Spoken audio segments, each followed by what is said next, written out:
Thank you very much. It's an honor to be with you.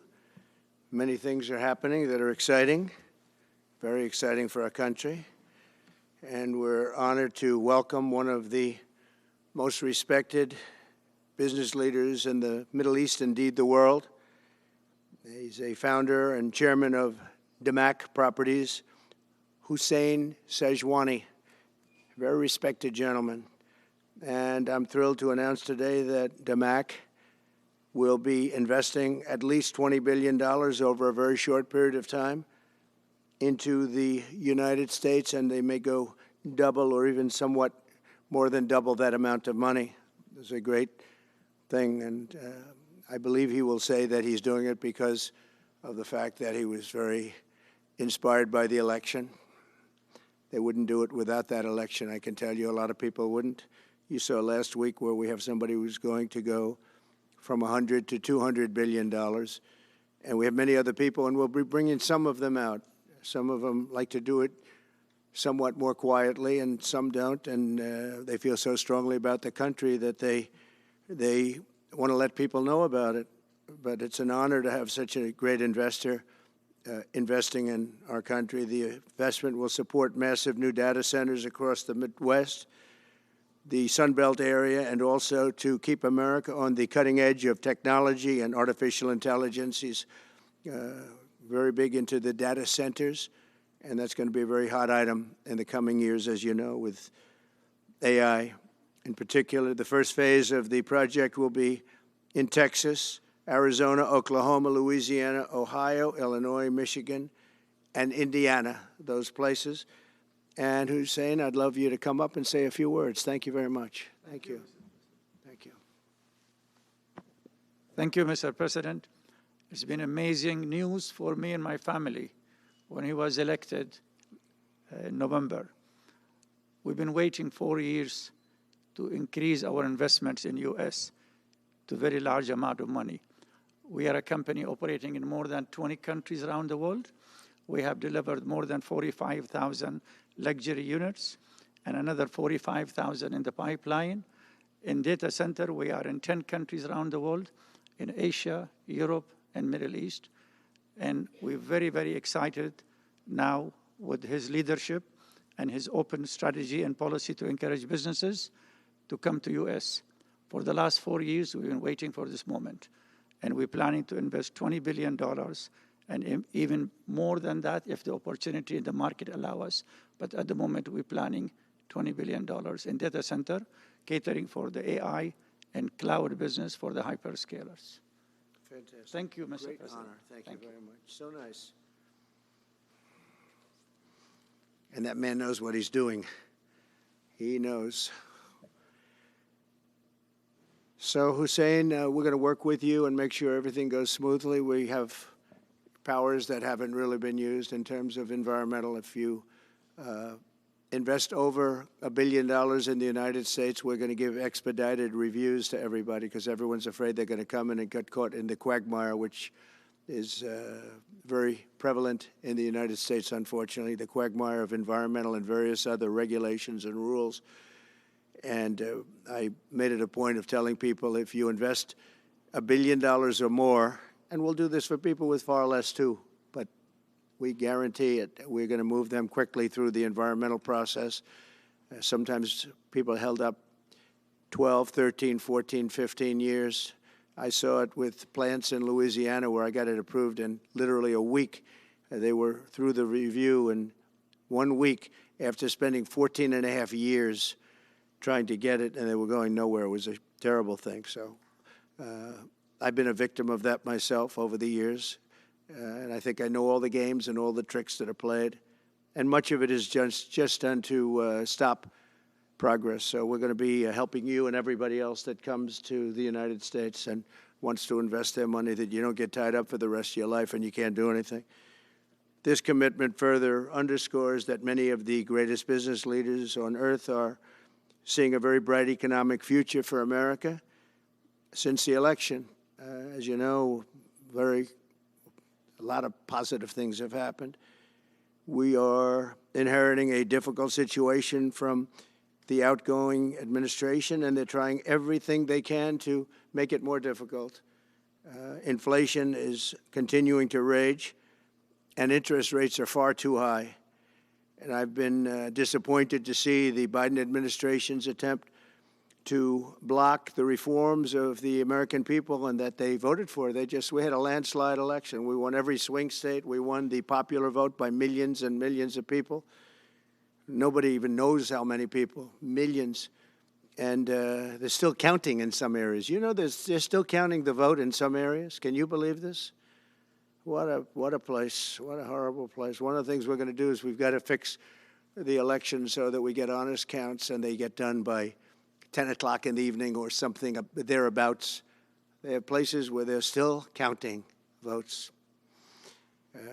President Biden's actions yesterday on offshore drilling, banning offshore drilling, will not stand. I will reverse it immediately. It'll be done immediately. And we will drill, baby, drill. And we're going to be drilling in a lot of other locations. And the energy costs are going to come way down. They'll be brought down to a very low level. And that's going to bring everything else down. That's what caused it to go up, along with the ridiculous spending on the Green New scam. All this money, trillions of dollars. It's like throwing it right out the window, what they're doing. And they're trying to spend so much now. They're just taking money and giving it to anybody that wants it for any project at all, if it's certified under the Green New scam. And they don't work, and it's too expensive. And, they told me that we're going to do everything possible to make this transition to the new administration very smooth. It's not smooth because they're doing that. They're playing with the courts, as you know. They've been playing with the courts for 4 years, probably got me more votes because I got the highest number of votes ever gotten by a Republican, by far, actually, by a lot. And, we had a great election, so I guess it didn't work. But even to this day, they're playing with the courts. They have their friendly judges that like to try and make everybody happy on the Democrat side. It's called lawfare. It's called weaponization of justice, and it's happened at a level nobody's ever seen before. So many. I defeated deranged Jack Smith. He's a deranged individual. I guess he's on his way back to The Hague. And we won those cases. Those were the biggest ones. And the press made such a big deal out of them, but we did nothing wrong. We did nothing wrong on anything. And the people saw that. When they vote, when a Republican, it's not easy for a Republican. When the Republican wins the popular vote by millions and wins all 7 of the swing states, people said, well, he could win 4. We won all 7, and we won them by a lot. That tells you we won. And they've been watching this injustice. I call it the Injustice Department. What they've done is so bad. The whole world has watched that. And it took work, but it got me a lot of votes because when explained, we have a judge in New York who's a very crooked judge. I'm under a gag order. I can't even talk about aspects of the case that are the most vital aspects. I'm under a gag. Do you know that I'm the president-elect of the United States of America? I'm a former very successful president. We had the greatest economy in the history of our country. We had borders that were sealed and beautiful. Everything was good. We had no wars. We defeated ISIS. We had no wars. Now I'm going into a world that's burning with Russia and Ukraine, with Israel. You took a look at that attack on October 7th, the attack on Israel, with the horrible way they got out. Not the fact that they got out. I would have been out before them. But we would have been out of Afghanistan with dignity and strength as opposed to looking like a bunch of fools with 13 dead and many, many badly, horrifically injured. Nobody ever talks about them. No arms, no legs. Nobody ever talks about them. The way they got out was outrageous, leaving billions of dollars of brand new military equipment that I bought in the hands of the Afghans and specifically the Taliban. It's the group. And we were doing very well. We would have been out. We would have been respected. I think it's one of the reasons it was so badly handled, that withdrawal where people are jumping onto airplanes, falling off the sides of airplanes when they're 3,000 feet in the air. And nobody's ever seen anything like that, the worst. And because of that, I think Russia went and attacked Ukraine. When they saw that, they said, these guys are incompetent. They don't know what they're doing. But we know what we're doing now, and that's going to all end. And we have a great military. I defeated ISIS. As you know, we're in no wars. I just finished a couple. And we got also our soldiers guarding Syria and Turkey. We're in the middle. We had 5,000 soldiers. They would have been gobbled up with two armies. We had one army, 300,000. We had another one, 500,000 or 600,000, getting ready. We had 5,000 people in the middle. I said to a general, how do 5,000 people do in that case? And the general just looked at me and said, not well, sir, not well. And I took him out. And you know what happened? Nothing. I got criticized. I saved 5,000 lives, actually. And we did a great job, and we're going to do an even better job because now we have a tremendous amount of experience. We have people that I can rely on. But the 625 million acres, people can't realize, that's like the whole ocean. Take an acre. You know, an acre, you have a house on a half an acre, on a quarter of an acre, or an acre. If you have an acre, you have a big deal. Now you multiply that by 625 million acres. It's like, feels like the whole ocean. And that's our strength, you know. People can say we manufacture, we don't manufacture. The thing we have oil and gas more than anybody in the world. We're going to have more of it, too. But they took away 625 million acres of offshore drilling. Nobody else does that. And they think they have it, but we'll put it back. I'm going to put it back on day one. I'm going to have it revoked on day one. We'll go immediately if we need to. I don't think we should have to go to the courts. But if we do have to go to the courts, you know, they try to be sneaky.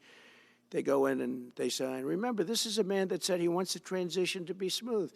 Well, you don't do the kind of things. You don't have a judge working real hard to try and embarrass you, because I did nothing wrong. By the way, I did nothing, absolutely nothing wrong. If I did something wrong, I wouldn't be standing here right now because I've won all these cases. Nobody's ever won so many cases as I have against the Justice Department. I mean, Jack Smith had cases all over the place. People were being subpoenaed. Lives were being ruined. They were spending everything they had, money. We were helping them out. We had to. They were subpoenaing people that had no idea what they were even talking about. That's a sick group of people. And it was all to influence the election. It was all a fight against a political opponent. We've never had that in this country. We have had that in certain countries. We've had that in third-tier countries. We've had that in banana republics, but we've never had that in a place like the United States. I don't even know if it's been on a small level. I'm sure it has been on a small level, but this was the largest level ever. They brought this moron out of The Hague. He's a mean guy. He's a mean, nasty guy. His picture was perfect, because you look at his picture, you say, that's a bad guy with his robe, his purple robe. And he executes people. He shouldn't be allowed to execute people because he'll execute everybody. He's a nut job. But we won all of those cases with him. And, I mean, I don't know the judge in Florida, but we had a brilliant judge in Florida that saw right through it. And we won the case. She was a brilliant judge with great courage. You know, the left, as we call them, the radical left, they have a way, they play the ref, and they play it very hard. They play the ref. They go and say horrible things about judges and prosecutors. And some judges and prosecutors say, look, the only way I'm going to get these people off my back is to give victory to them. They're playing the ref. I think it's illegal what they do. It's almost like talking. It's worse than talking to a judge. But the judge in Florida, Judge Cannon, was brilliant and tough, and she didn't stand for it. And I don't know her. And never met her until the case, and I don't believe I said even one word to her. But she was very, very strong and very, very brilliant. And her opinion was so brilliant that they dropped their appeal. They couldn't beat the appeal. So that's what we're up against. So they say we're going to have a smooth transition. All they do is talk. It's all talk. Everything they do is talk. We're going to have a smooth transition. And then they take 625 million acres and they essentially landmark it so you can't ever drill there again. Well, we're going to be drilling soon. We're going to be opening up Anwar. We're going to be doing all sorts of things that nobody ever thought was even possible. But remember and just to get off the subject, because I couldn't believe it when I heard it yesterday, I couldn't believe the size of it. I mean, you put down a map and put this up, it's just massive. And remember that that's worth probably, I mean, I've had estimates, $40 to $50 trillion. That's more than our national debt. Essentially, he's thrown it away. He's thrown it away. He's taken $50 trillion. So if we owe $35 trillion, he's taken $50 trillion of value and thrown it right out the window. We can't do that. Nobody can do that. One other thing he did yesterday, which was in many ways worse, it's hard to believe it can be worse. He wants all gas heaters out of your homes and apartments. He wants them to be replaced by essentially electric heaters. I don't know what it is with electric. This guy loves electric. We're going to be ending the electric car mandate quickly, by the way. This guy loves electric. And we don't have enough electricity. And then we have AI where we need more. And he wants everybody to have an electric heater instead of a gas heater. Gas heater is much less expensive. The heat is much better. It's a much better heat. As the expression goes, you don't itch. Does anybody have a heater where you go and you're scratching? And that's what they want you to have. They don't want you to have gas where you don't have the problems of the electric. And the source is plentiful. They're much cheaper to operate. They're much better. They work much better. They look much better. 60% of homes and apartments have gas heaters. He wants them all removed quickly. These people are crazy. There's something wrong with them. There's something wrong with them. They also want to go back, and they have already started that, to when you buy a faucet, no water comes out because they want to preserve. Even in areas that have so much water, you don't know what to do. It's called rain. It comes down from heaven. And they want to do, no water comes out of the shower. It goes drip, drip, drip. So what happens, you're in the shower 10 times as long, you know. No water comes out of the faucet. You want to wash your hands. They want to go back to even stronger than what they have right now. As you know, I ended that policy. You can have all the water you want. Makes no difference. It comes weird, especially in certain areas. We have so much water, we don't know what to do with it. But these are all things. They want very, very little water to go into your dishwasher, almost none. And you know what people do? They just keep pressing, keep it going. They end up using more water. Likewise, washing machines. They want in your washing machine to have very little water coming out of the washing machine. So when you wash your clothing, you have to wash it 4 times instead of once. You end up using more water. We're a party of common sense, and things that I'm telling you now is really all about common sense. On January 20th, we'll turn the economy around very quickly, because right now when I think of our economy, I think about inflation. That's what we have. We have inflation, I believe, at a level that we never had before. There's never been anything like it. And over the next 4 years, the United States is going to take off like a rocket ship. But really, it's already doing it. If you take a look, just last month, SoftBank announced the $200 billion. I think it'll be 200. He said between 100, and I said, how about making it 200? And he sort of said yes, but let's say it's 100, but it might be 200, right, Brian? Dollars, United States, creating more than 100,000 jobs. Hussein just announced a tremendous investment that he's going to make, and that's money that's in the bank. He's going to come and do it, and he'll do a great job, and he'll build the best centers in the country, I guarantee, because I know the way he builds. Since my election, the stock market has set records. The S&P 500 index has broken above 6,000 points for the first time ever, never even close. In a single month, small business optimism soared 41 points. It's not a 41. It went up 41 points. And that's the largest in the 39-year history of the group that does it. According to Gallup, the American people's confidence in the economy has just surged to the highest level in history. That's why I have a news conference like that. I take the greatest business leaders in the world. I say, hey, do you want to say you're going to invest the money? They're not looking for news conferences. They're saying, what am I doing here? They go in and they invest money, but it's good to know where the smartest business people in the world are investing, and they're investing in the United States. So we've done this all in 2 months of not being there. You know, we haven't been there. And It's pretty amazing, and we think we're going to do some really great things, really great things. We're being respected again all over the world. The Panama Canal is a disgrace, what took place at the Panama Canal. Jimmy Carter gave it to them for $1, and they were supposed to treat us well. I thought it was a terrible thing to do. You know, it's the most expensive structure ever built in the history of our country, relatively. It would be the equivalent of substantially over $1 trillion today. We lost 38,000 people.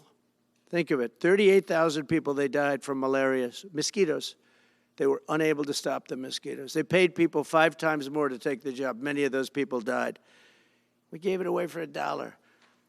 But the deal was that, you know, they have to treat us fairly. They don't treat us fairly. They charge more for our ships than they charge for ships of other countries. They charge more for our Navy than they charge for navies of other countries. They laugh at us because they think we're stupid, but we're not stupid anymore. So the Panama Canal is under discussion with them right now. They violated every aspect of the agreement, and they've morally violated it also. And they want our help because it's leaking and not in good repair. And they want us to give $3 billion to help fix it. I said, well, why don't you get the money from China? Because China's basically taken it over. China's at both ends of the Panama Canal. China's running the Panama Canal. And they come to see this Biden, this guy who should never have been allowed even to run for president. Of course, she shouldn't have either, because that never happened. It had to be 2 people, not 1. But they want $3 billion to fix the Panama Canal that's run by China and makes a lot of money, China. One of the most profitable structures ever built, because you have ships lined up back to Florida, frankly, and they just keep going through, and the numbers are staggering, $500,000 to $1 million a ship. And they took it away from us, meaning we gave it to them for $1. But not going to happen. What they've done to us, they've charged us, they've overcharged our ships, overcharged our Navy. And then when they need repair money, they come to the United States to put it up. We get nothing. Those days are over. Working with the Republican majorities in Congress, will cut taxes, slash regulations, raise wages, and boost incomes at a pace the world has not seen before, and certainly not from our country. We had a big chunk of it for the first 3 years prior to COVID coming in my administration. We had the greatest economy in history. We cut the most regulations in the history of our country, and I did that all in 4 years. By 4 times more than any other president cut. We did that in 4 years. And we were just getting started. We'll impose new tariffs so that the products on our stores will once again be stamped with those beautiful words, made in the USA. And we are not treated well, as you know, by Canada.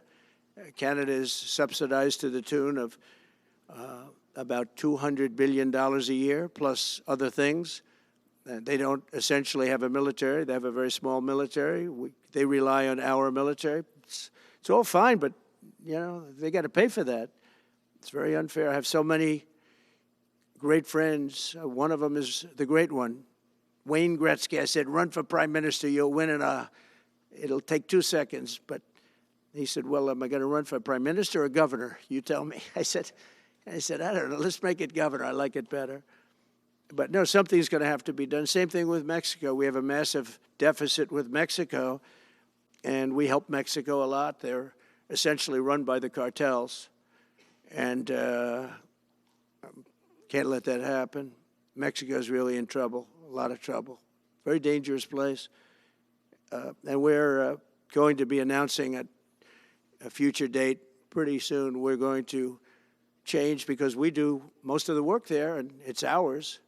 We're going to be changing, sort of the opposite of Biden, where he's closing everything up, essentially getting rid of $50 to $60 trillion worth of assets. We're going to be changing the name of the Gulf of Mexico to the Gulf of America, which has a beautiful ring that covers a lot of territory. The Gulf of America, what a beautiful name. And it's appropriate. It's appropriate. And Mexico has to stop allowing millions of people to pour into our country. They can stop them. And we're going to put very serious tariffs on Mexico and Canada, because Canada, they come through Canada too, and the drugs that are coming through are at record numbers, record numbers. So we're going to make up for that by putting tariffs on Mexico and Canada, substantial tariffs. And we want to get along with everybody, but you know, they have to. It takes two to tango. We're approaching the dawn of America's golden age. It's going to be a golden age for America. We have things that nobody else has. We have more natural resources. We have, number one, nobody knew that until I came along. I made us number one. We were number three. I made us number one in a very short period of time in drilling. And you know, you can talk about windmills. They litter our country. They're littered all over our country, like dropping paper, like dropping garbage in a field. And that's what happens to them, because in a period of time, they turn to garbage. Most expensive energy ever. They only work if you get subsidy. The only people that want them are the people that are getting rich off windmills, getting massive subsidies from the U.S. government. And it's the most expensive energy there is. It's many, many times more expensive than clean natural gas. So we're going to try and have a policy where no windmills are being built. You know, off the coast of New Jersey, they want to build like 200 windmills. The people are going crazy. Nobody wants them, and they're very expensive. They don't work without subsidy. You don't want energy that needs subsidy. Energy is a good business. You don't need subsidy. But when you build these massive towers, I mean, they're 25 stories tall, 40 stories. They have one 70 stories tall. The blades, they take 3 ships to ship them. It's crazy.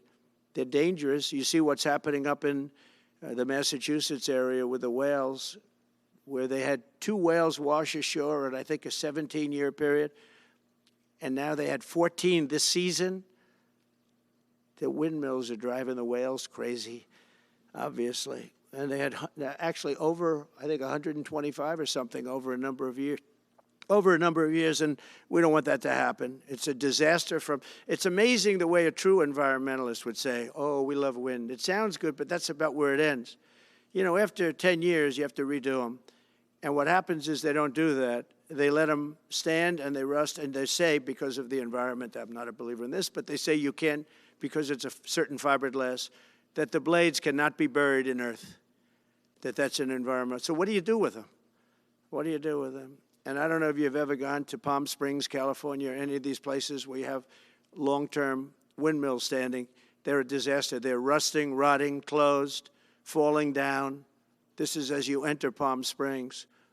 And they put new ones next to them because nobody wants to take them down, because why should they take them down? It's very expensive to take them down. And you can't do anything with them because the blades, you can't bury them because of the environmental protection. We'll look at that. Doesn't make sense, but that's what they say. So we are at the beginning of a great, beautiful golden age of business.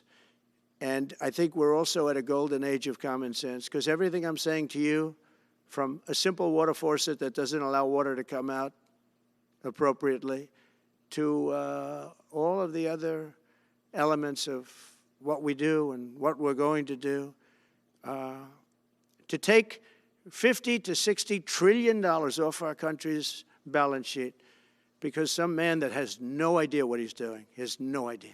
You know it, I know it, the Democrats know it. What they did is a crime by allowing that to happen.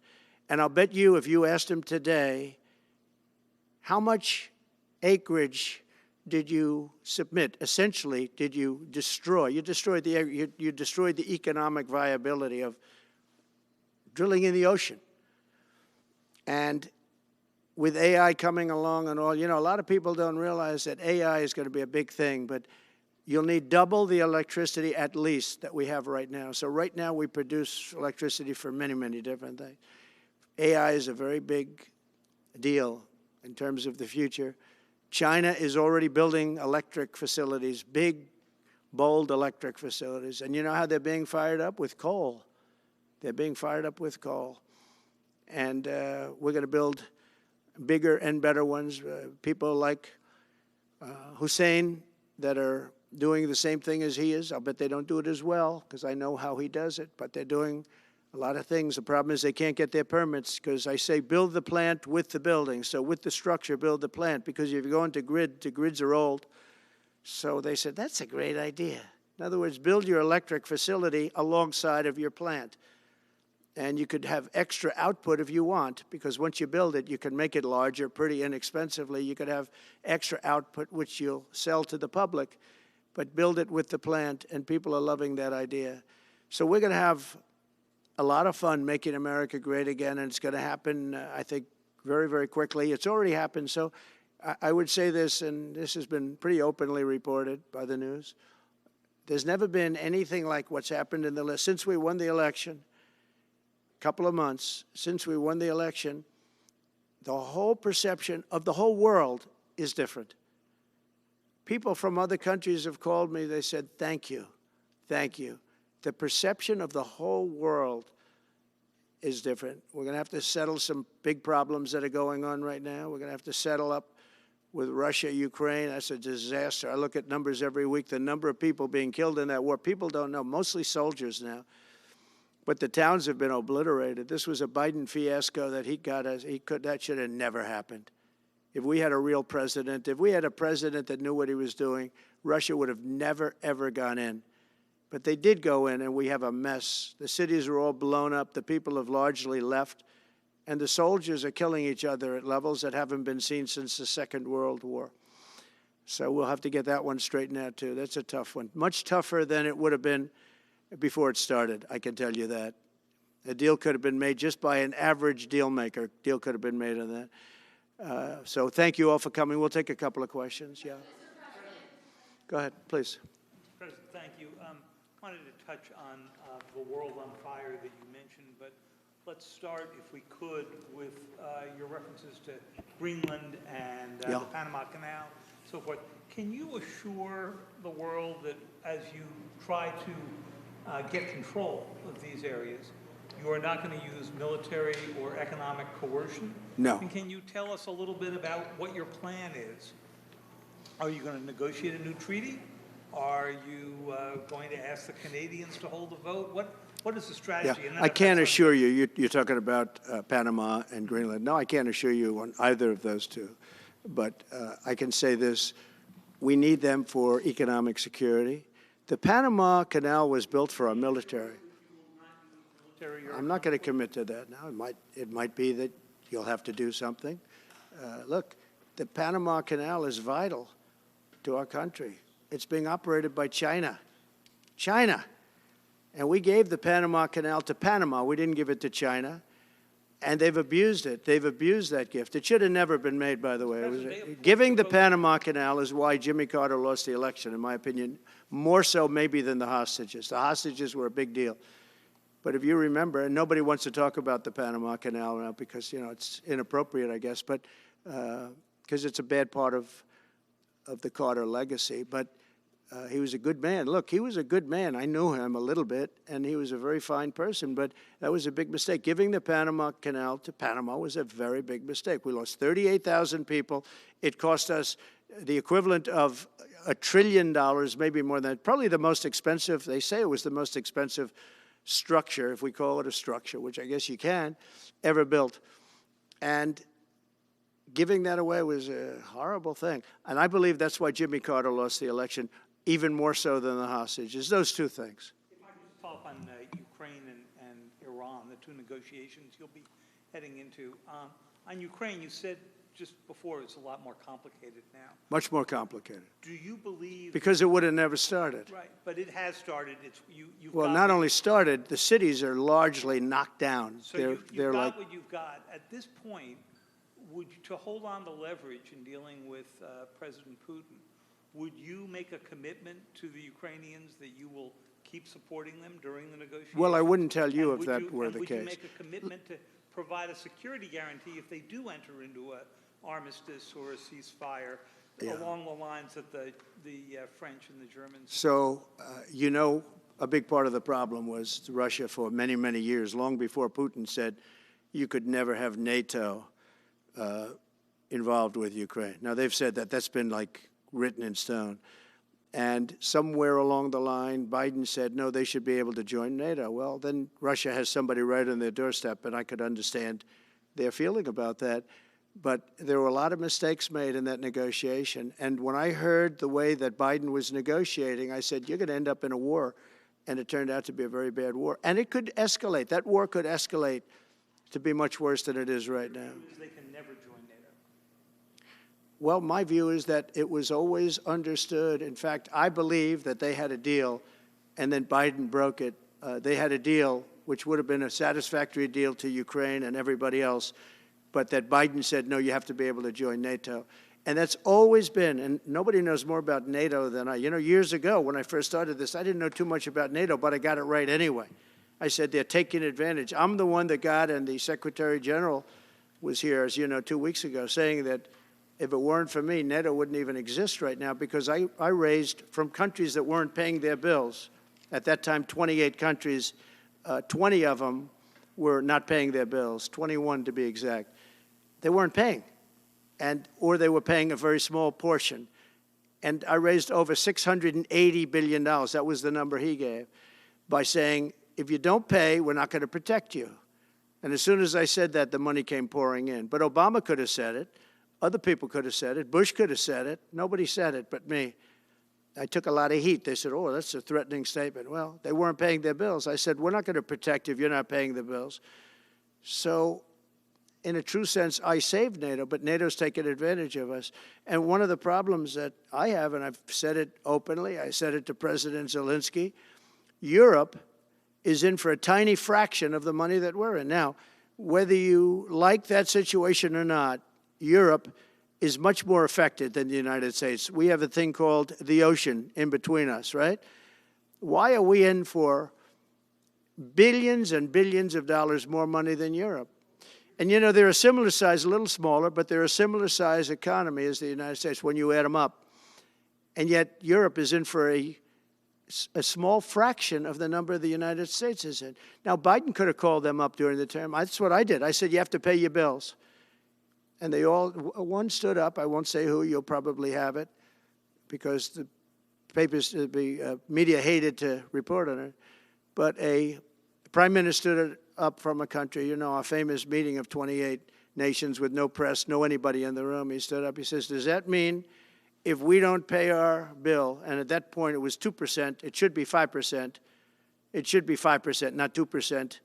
But at that point it was 2%, but many people didn't pay. Some people didn't pay anything. But many people were way, including Germany. Germany was at less than 1%. You're going to press for 5%? Well, I think NATO should have 5%, yeah. Well, you can't do it at 2%. I mean, at 2%, every country, if you're going to have a country in a regular military, you're at 4%. I think they should be, you know, they're in dangerous territory. I think it should be, they can all afford it, but they should be at 5%, not 2%. I'm the one that got them to pay 2%.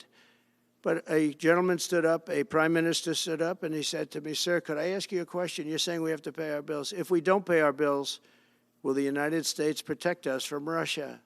I said, if you don't pay, you mean you're delinquent? He said, yes. He said, if you're delinquent, we will not protect you. I took a lot of heat. Although it was somewhat closed door, I took a lot of heat from the media. And you know what happened? The money started pouring in. That's why NATO has money. And the Secretary General said it was the most incredible thing he had ever seen in a negotiation. Now, if I would have said, yes, we will, nobody would have paid. If I would have loved to say, yes, we'll protect you even if you don't pay. But that's not the way life works. Mr. President, two questions related to each other. First, you said on your first day of office you're going to pardon January 6th defendants. Are you planning to pardon those who were charged with violent offenses? Well, we're looking at it, and we have other people in there. And as you see, I guess 24 or 28 people came now from the FBI.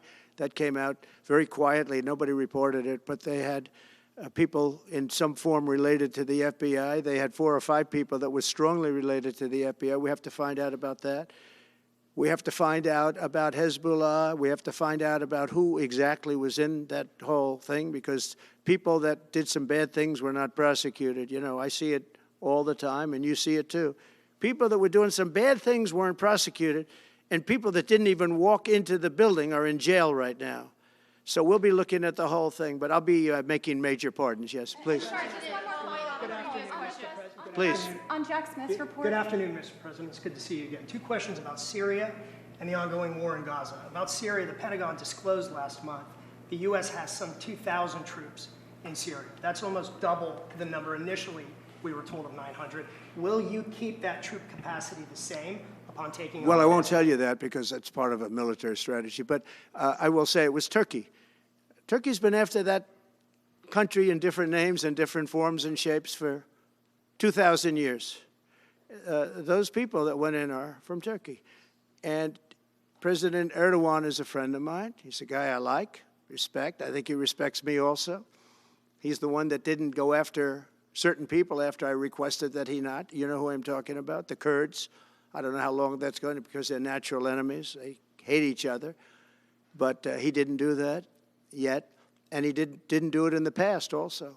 He started, and I said, please don't do that, and he didn't do it. So, but if you look at what happened with Syria, Russia was weakened, Iran was weakened, and he's a very smart guy. And he sent his people in there through different forms and different names, and they went in and they took over, and that's the way it is. I'm sorry, I don't mean to interrupt you. Do you have concerns about HTS taking control of By the way, I Syria at this have point? the envoy here. Is that in the back? Standing with my son, Eric, is Steve Witkoff, who's just got back from the Middle East, and he's done a fantastic job. He's a great deal maker. I said, what we need there is a deal maker, because nobody makes a deal. We have people that understand where the rivers are and where the meets and bounds are, but they can't talk.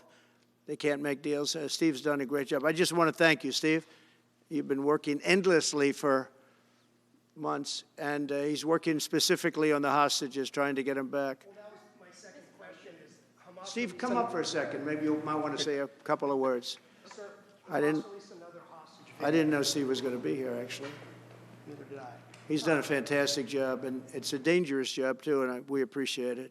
He didn't know about this kind of danger and the other deal-making he does. Now he sees a lot of big danger. Come on up, Steve. Mr. President, can I ask you a second part of that?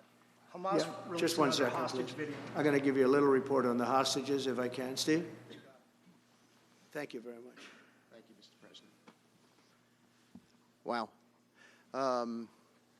Well, I think we're making a lot of progress, and I don't want to say too much because I think they're doing a really good job back in Doha. I'm leaving tomorrow back to go to Doha, but I think that we've had some really great progress, and I'm really hopeful that by the inaugural, we'll have some good things to announce on behalf of the President. I actually believe that we're working in tandem in a really good way, but it's the President, his reputation, the things that he has said that are driving this negotiation. And so hopefully it'll all work out and we'll save some lives.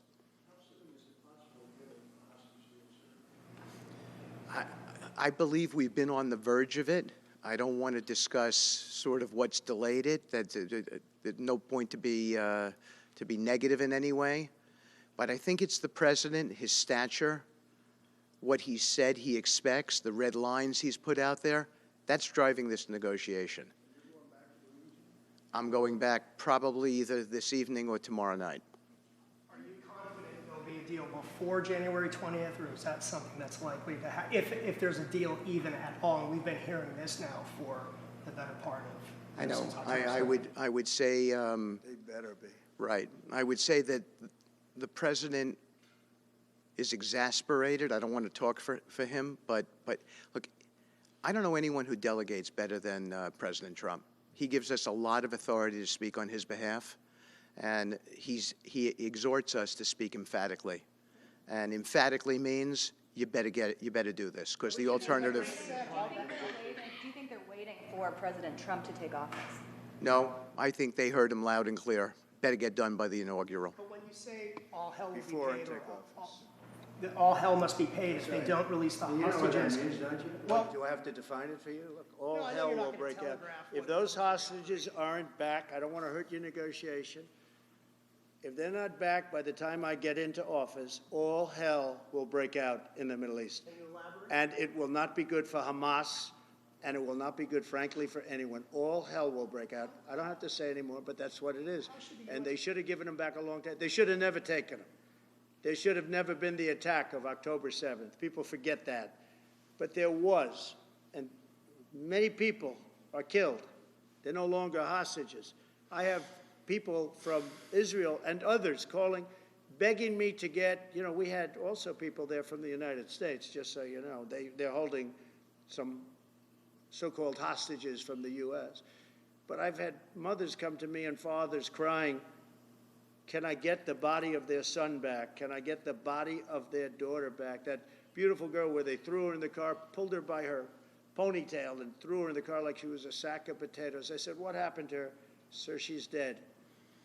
Like a 19, 20-year-old beautiful girl. And the way they treated her. And I just say it this very simply. Steve's got a job to do. He's a great guy, great negotiator, great person. They respect him over there already. It's what we needed over there. We have people that know everything about the Middle East, but they can't speak properly. They don't know. He's a great negotiator. That's what I needed. I could have sent that gentleman right over there, Hussein. He's a great negotiator. There are people, they're rare. Great negotiators are very rare, like a great surgeon. But we have the right person. But I tell this, I don't want to hurt the negotiation. If the deal isn't done before I take office, which is now going to be 2 weeks, all hell will break out in the Middle East. Okay? Thank you, Mr. President. You've done a great job. Thank you. Mr. President, more than 140 police officers were injured by rioters on January 6th. Will you pardon anyone who attacked a police officer? Well, the only one that was killed was a beautiful young lady named Ashley Babbitt. She was killed, and there was actually somebody else that was killed, also a MAGA person, but people don't give it 100% credibility. I'm going to find out about it, and we're going to find out. But Ashley Babbitt was killed. She was shot. She had never been shot. She was shot for no reason whatsoever. In fact, they say that she was trying to hold back the crowd, and the crowd was made up of a lot of different people, so we'll see. But I will tell you this, the person that was killed was Ashley Babbitt. The other thing is, when they talk, there was never charges of insurrection or anything like that. But if there were, this would be the only insurrection in history where people went in as insurrectionists with not one gun, okay? And let me tell you, the people that you're talking about have a lot of guns in their home for hunting and for shooting and for entertainment, a lot of good reasons. But there wasn't one gun that they found. And why didn't they find the bomber, the pipe bomber? They know who the pipe bomber is. The FBI knows who it is. The status of the FBI has gone down so far, and the status of the DOJ, or as I call it, the Department of Justice, it's the Department of Injustice. It's being laughed at all over the world. And hopefully with Pam Bondi and with Kash Patel and with other people that we're putting in, that will all come back. If you do a poll in the FBI, I guarantee I'm at like 90% with the agents of the FBI, but they have hurt that incredible place. Law enforcement, you think of the FBI, they raided this house. By the way, they could have told me, could I see this? I would have given them, I actually told them, come in anytime you want. You can see anything. They raided the house, and the case was dismissed. And now I'm in litigation. I'm suing them for doing that. And I feel so badly doing it. I'm the President of the United States, and I'm suing the United States. But I'm suing them for other things, too. The FBI has gone so, its reputation has been so horribly hurt. Between Comey, who is the worst, and all of the others, what's happened to the FBI is, and we're going to make it great again. We're going to make the FBI great again. We're going to make the Department of Justice fair and strong, but fair again, because all they did was attack me because I'm their political opponent, and that includes with local judges like Marchand. You ought to find out. Ask them, why do I have a gag order where I'm not allowed to speak? Think of it. I'm the President of the United States, and I'm not allowed to speak. Why? Because if I did speak, people would understand the scam. It's a scam. And we have very dishonest judges, and New York judges are very bad. We had one that valued this house at $18 million because it was good for their case. He actually valued that chandelier is worth more than $18 million. He valued this house as $18 million. And we have another one who was so nasty, so horrible, such a brute, a most vicious, vile person. These are New York judges. But we've won most of the cases, so we're very happy about that. Please. Back on Greenland, your position is clear, but have you directed your staff to take these specific actions to draw plans? And can you elaborate again? You didn't rule out military coercion. Well, we need Greenland for national security purposes. I've been told that for a long time, long before I even ran. I mean, people have been talking about it for a long time. You have approximately 45,000 people there. People really don't even know if Denmark has any legal right to it. But if they do, they should give it up because we need it for national security. That's for the free world. I'm talking about protecting the free world. You look at, you don't even need binoculars. You look outside, you have China ships all over the place. You have Russian ships all over the place. We're not letting that happen. We're not letting it happen. And if Denmark wants to get to a conclusion, but nobody knows if they even have any right, title, or interest. The people are going to probably vote for independence or to come into the United States. But if they did do that, then I would tariff Denmark at a very high level. Have you asked your staff to draw plans for acquisition? I mean, are you actively No, we're pursuing not at that stage, but we have people. I haven't even entered office yet. Secondly, sir, Elon Musk has drawn some criticism and a lot of attention for some of his actions and provocative statements about foreign affairs, including in Europe. Your reaction to that, is that appropriate for... You mean where he likes people that tended to be conservative? I don't know the people. I can say Elon's doing a good job, very smart guy. I don't know the people you're talking about. He was, I know he said some negative things about a couple of people that are running for office, but that's not so unusual. Yes, please. I wanted to ask you about Ukraine and Putin. How soon do you anticipate going to meet with Putin to discuss the Ukraine situation? Well, I can't tell you that, but I know that Putin would like to meet. I don't think it's appropriate that I meet until after the 20th, which I hate, because, you know, every day people are being, many, many young people are being killed, soldiers. You know, the land is very flat, and hundreds of thousands of soldiers from each, many hundreds of thousands from each side are dead, and they're laying in fields all over the place. Nobody to even collect. There's landmines all over. It's a disaster. But it's very flat. It's great. It's farmland, and it's very, very flat. And the only thing that stops a bullet is the human body. And the human body is stopping a lot of bullets. Within the I hope first so. 3 to 6 months? I hope to have 6 months. First 3 to 6 months. No, I would think, I hope long before 6 months. Look, Russia's losing a lot of young people, and so is Ukraine. And it should have never been started. That's a war that should have never happened. I guarantee you, if I were president, that war would have never happened. Who would you like to nominate to replace Michael Barr as vice chair of the board? I'll be announcing somebody. Mr.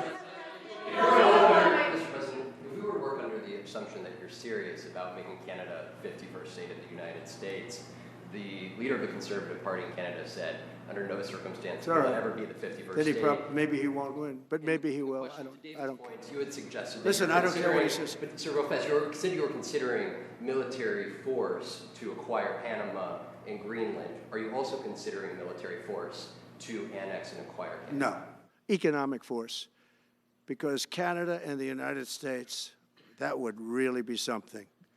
You get rid of that artificially drawn line, and you take a look at what that looks like. And it would also be much better for national security. Don't forget, we basically protect Canada. But here's the problem with Canada. So many friends up there. I love the Canadian people. They're great. But we're spending hundreds of billions a year to protect it.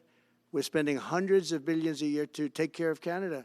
We lose in trade deficits. We're losing massive. We don't need their cars. You know, they make 20% of our cars. We don't need that. I'd rather make them in Detroit. We don't need the cars. We don't need their lumber. We have massive fields of lumber. We don't need their lumber. We have to unrestrict them because stupid people put restrictions on, but I can do that with an executive order. We don't need anything they have. We don't need their dairy products. We have more than they have. We don't need anything. So why are we losing $200 billion a year and more to protect Canada? And I said that to, as I called him, Governor Trudeau. I said, listen, what would happen if we didn't subsidize you, if we didn't, because we give them a lot of money. We help them. As an example, we're buying icebreakers, and Canada wants to join us in the buying of icebreakers. I said, we don't really want to have a partner in the buying of icebreakers. We don't need a partner. But no right. Nope, no right. Here's what we have. We have a right not to help them with their financial difficulties because we owe $36 trillion too. We're going to start knocking it out pretty fast, but we're going to be able to do it because of energy and other things. But no right. No right. But why are we supporting a country, $200 billion plus a year? Our military is at their disposal. All of these other things, they should be a state. That's why I told Trudeau when he came down, I said, what would happen if we didn't do it? He said Canada would dissolve. Canada wouldn't be able to function if we didn't take their 20% of our car market. They send us hundreds of thousands of cars. They make a lot of money with that. They send us a lot of other things that we don't need. We don't need their cars, and we don't need the other products. We don't need their milk. We got a lot of milk. We got a lot of everything, and we don't need any of it. So I said to him, well, why are we doing it? He said, I don't really know. He was unable to answer the question, but I can answer it. We're doing it because of habit, and we're doing it because we like our neighbors, and we've been good neighbors, but we can't do it forever, and it's a tremendous amount of money. And why should we have a $200 billion deficit and add on to that many, many other things that we give them in terms of subsidy? And I said, that's okay to have if you're a state. But if you're another country, we don't want to have it. We're not going to have it with European Union either. European Union, we have a trade deficit of $350 billion. They don't take our cars. They don't take our farm product. They don't take anything. And so we're not going to have it with them either. Brian, go ahead. Yes. Happy New Year, by the way. Thank you. We have some breaking news. You may not be aware of this, but it looks like Cannon has blocked the DOJ from releasing the Smith's report until further court proceedings. Get your thoughts on that. Wow, that's a big story. Yeah. So if I get it right, the fake witch hunt started by the DOJ having to do with books and records, and Biden had many more, and he wasn't protected by the Presidential Records Act, I was. But all of that fake stuff that took the lives of people, I mean, literally destroyed people. People are destroyed because of what they did, destroyed. But we got to be president. But Biden did it for 40 years. He did it when he was a senator. That was illegal. And they ruled it was illegal. How about that? They said, it's illegal, but he's unfit to stand trial. So he can stand and be president of the United States, but the prosecutor found that he's unfit for trial. I was going to use that as a major talking point, but I never got to use it because all of a sudden I had a new candidate who was also sort of unfit to stand trial, right? But so what you're saying is that the judge just blocked the, so Cannon was thrown off the case. They dropped their appeal because he had no case. They dropped all of that, the lawsuits against us. They lost the lawsuit. So this is deranged Jack Smith. So he dropped the lawsuits. He was told to by the DOJ because they had no lawsuit. They lost in court in front of a very strong and a very brilliant judge. They lost in court, and that pertained to other cases in other courts. So he wanted to do a report just before I take office, probably. So he'll do like a 500-page report, and it'll be a fake report just like the investigation was a fake investigation. And I said, well, wait a minute. This guy was thrown off in disgrace. In disgrace. He's going back to The Hague or wherever they're going to send him. In disgrace. Because he failed so badly. Because it was a fake case against a political opponent. They thought they were going to use this to beat me. So what you're saying is, I'm just hearing that they're not allowed to issue the report. So if they're not allowed to issue the report, that's the way it should be. Because he was thrown off the case in disgrace. Why should he be allowed to write a fake report? It'll only be a fake report. That's great news. Yeah. Good. And if I can just follow up real quickly, you want to comment, many Americans are angry that we're sending millions of dollars every month to the Taliban. Do you anticipate? It's not even believable. Billions of dollars, not millions, billions. We pay billions of dollars to essentially the Taliban, Afghanistan. And that's given by Biden. That's the same man that took away $50 to $60 trillion worth of value from the United States. Think of it. Probably our most valuable asset. Took away our most valuable asset. This can't be allowed to happen. We are now a nation of common sense. When he does that, 625 million acres, this can't be allowed to happen. Thank you for the information. Yes, sir. Most other people probably knew about it, but they wouldn't have told me, right? Mr. President, on the campaign trail, you vowed to bring down the prices at grocery stores very fast. Yeah, we won't do it But then you fast. recently told Time Magazine that bringing down prices would be very hard. So what can the American people expect when you get into office? It's always hard to bring down prices when somebody else has screwed something up like they did. But we'll bring them down. We'll get them down. Energy is going to bring down prices. We're going to have a lot of energy.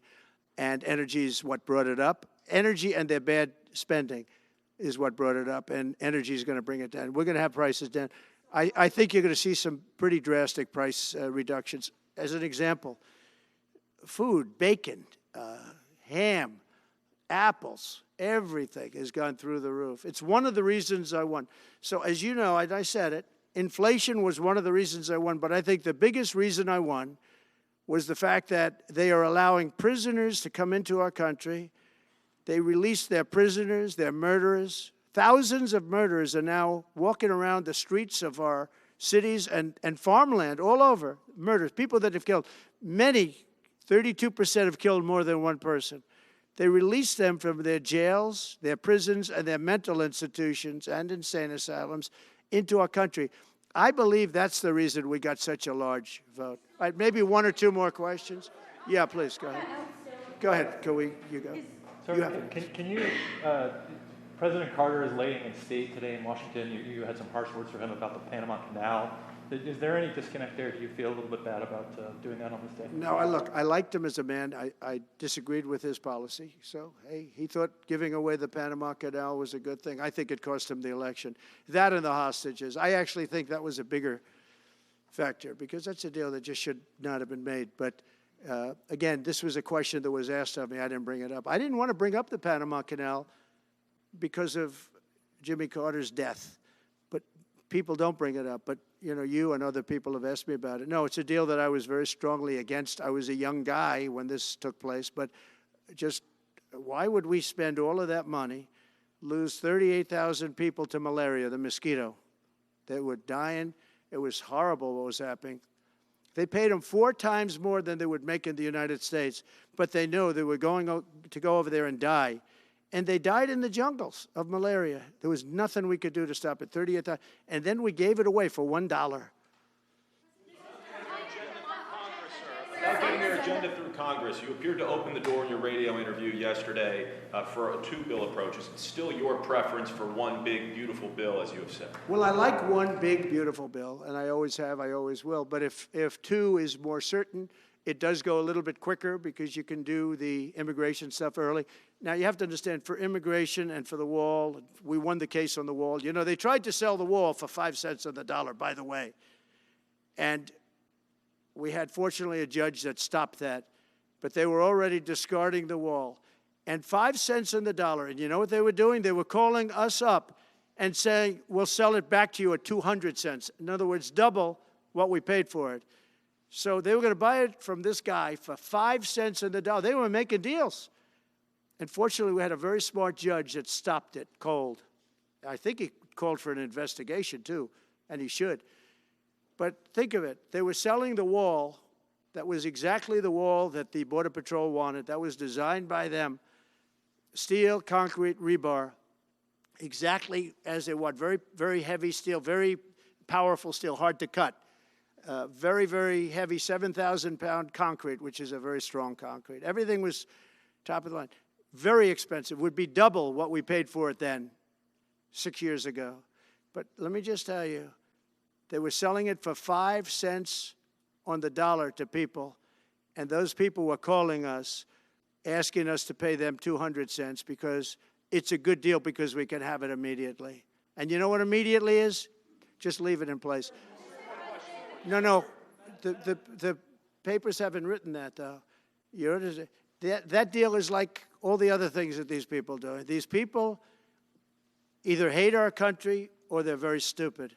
And I don't believe they're stupid because nobody can cheat on elections like they cheat and be stupid. They either hate our country or they're stupid.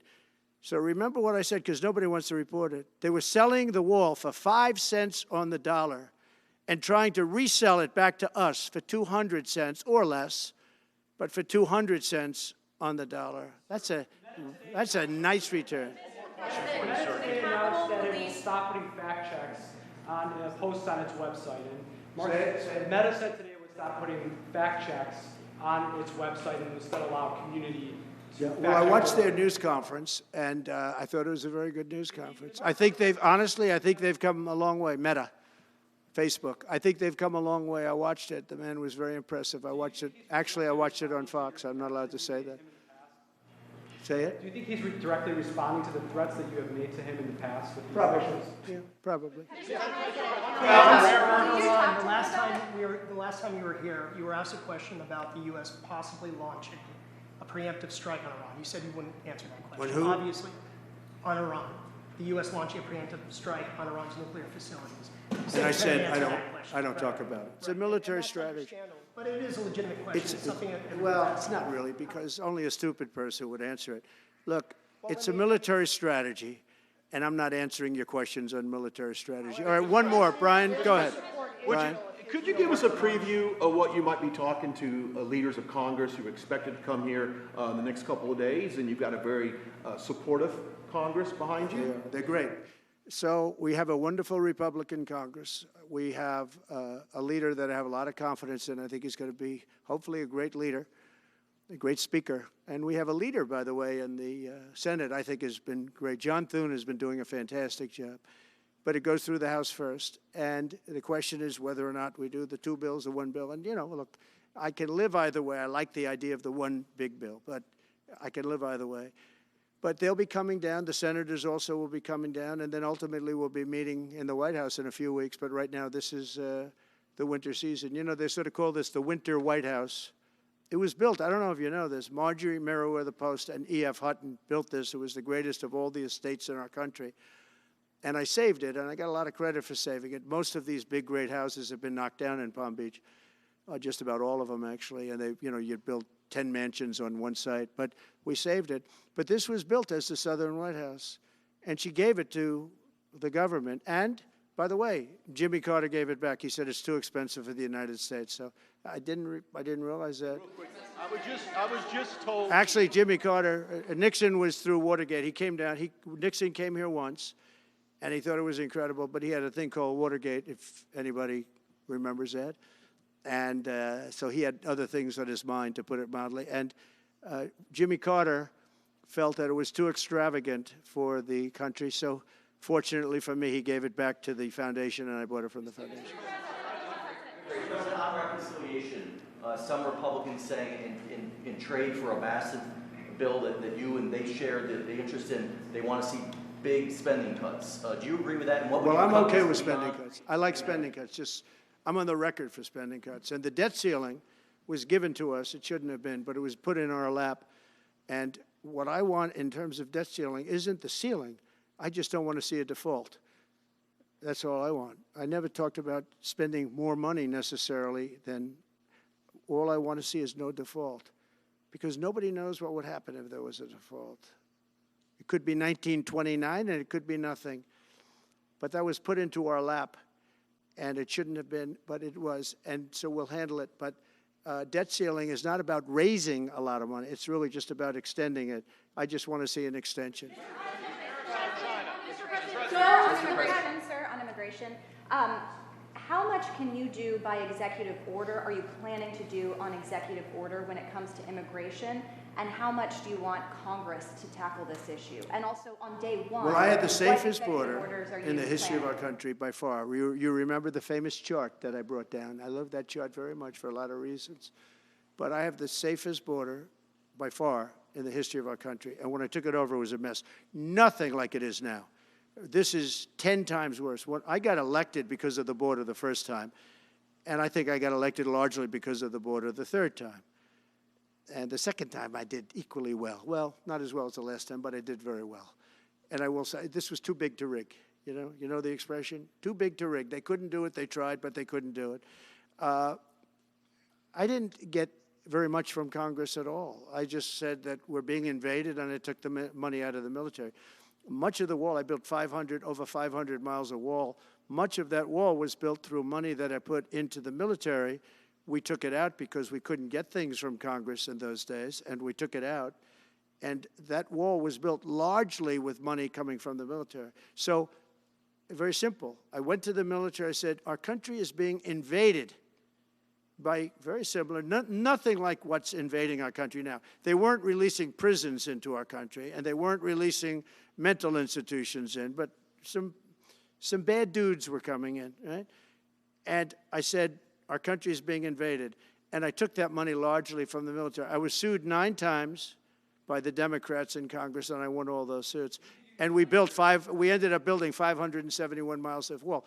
Once that wall was built, they start going around it. So we're going to add another 200. That would have been up in 3 weeks. And then we had a very unfortunate election result. And they said, we don't want to put it up. We'll sell it. And they started selling it for 5 cents on the dollar. What a second.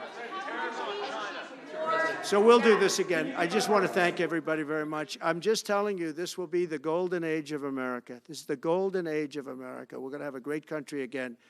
We're a country right now under siege. We have so many different problems, and nobody respects us overseas, but now they do. The Italian prime minister, as you know, came here the other night, just flew in and flew out. She wanted to see me.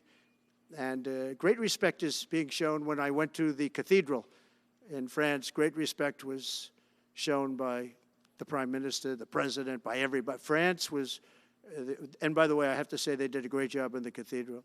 But great respect is being shown to our country again. And we have a great country, but we have to run it properly. It's going to be run properly. We want to get back those hostages for Israel and for us. You know, we do have people that are hostages being held. And I'll just say it again. If this deal's not done with the people representing our nation, by the time I get to office, all hell is going to break out. Thank you very much. Ukraine-Russia war before you take office? Can you clarify what you mean by military?